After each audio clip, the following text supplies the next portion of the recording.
Hey everybody, Lydia Fiedler here for Picket Studios for their June release, which is so much fun, so many cool images. And I have my hybrid resist technique for you today with this amazing cooking themed stamp set, and then the Fruitylicious endlessly repeating background repeats on all four sides. And I'm going to combine these two today.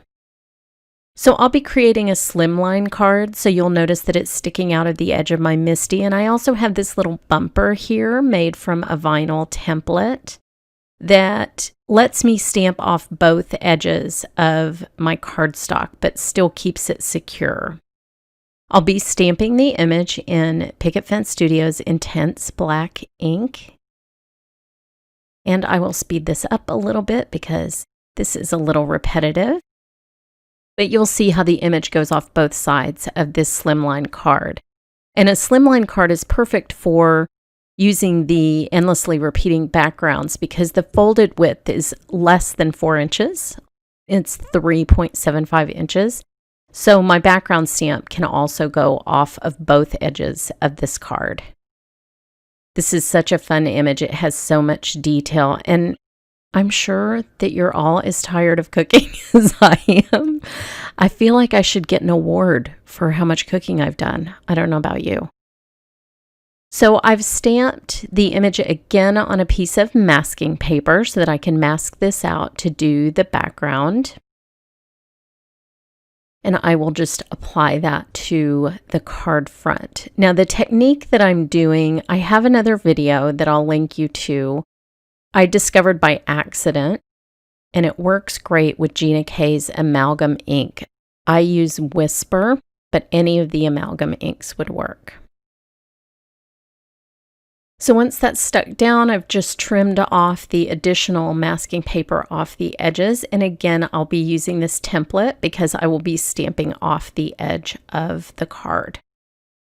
Now you do want to clean your template. I tend to smudge everything. So since I had ink stamped onto that little bumper, go ahead and clean that off so that you don't make a big mistake like me and get it all over your card.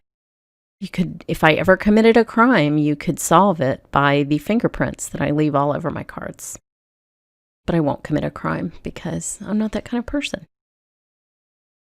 So I will fiddle around with this. You can watch me being super indecisive about how far over I want the main image to be.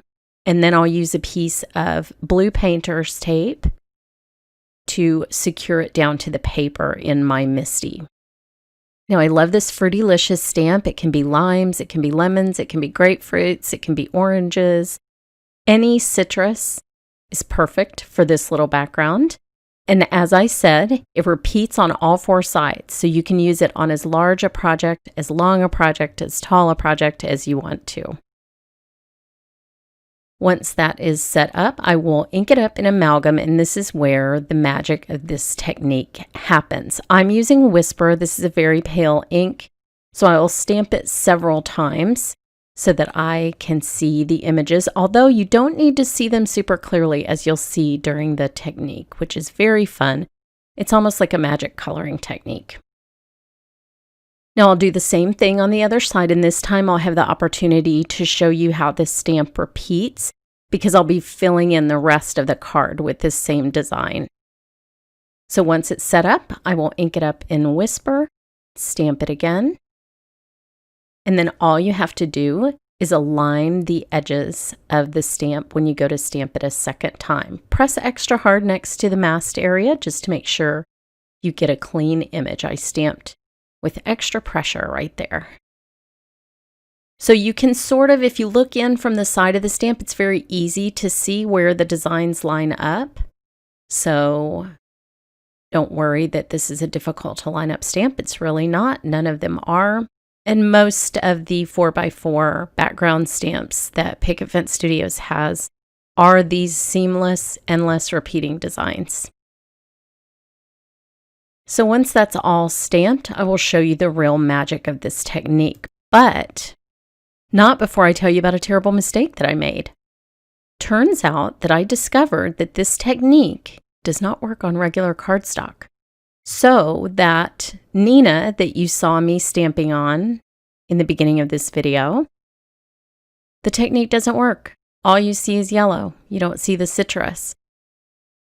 It is a fact that Bristol Smooth is what makes this magical technique work. And what happens is the amalgam ink works like a resist, and it pops the design out through the Careen markers.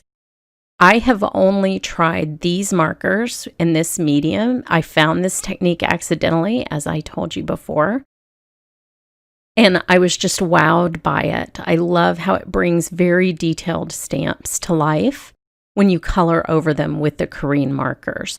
So I had to re-stamp this entire thing on Bristol Smooth because it had been a little while since I did the technique, and I forgot that that was the cardstock that I used. And so that first one is just a mistake. So I'm using kind of a warm yellow here to transition from the green to the orange. And this is just to show you that fun range of citrus looks that you can get with this background stamp. But it's a very quick coloring technique because it just highlights all of the details of that beautiful background. And then my little chef will really pop against that very colorful background. It almost looks like a flag. I love it. So once I peel that off, it is super clean and crisp against that background. And I'll do a little tip-to-tip blending with the Careen markers where the green and the yellow come together because those have a little difference in color value that's a little stronger than the orange and the yellow. But isn't that so much fun and a quick way to do a very detailed background? So here's the finished card. I used margarita sequins and I used all the sentiments in the set. And then I used the same technique on this awesome BFF Girl Gang card. So head over to the Picket Studios blog today to see the rest of the release, and thanks so much for watching.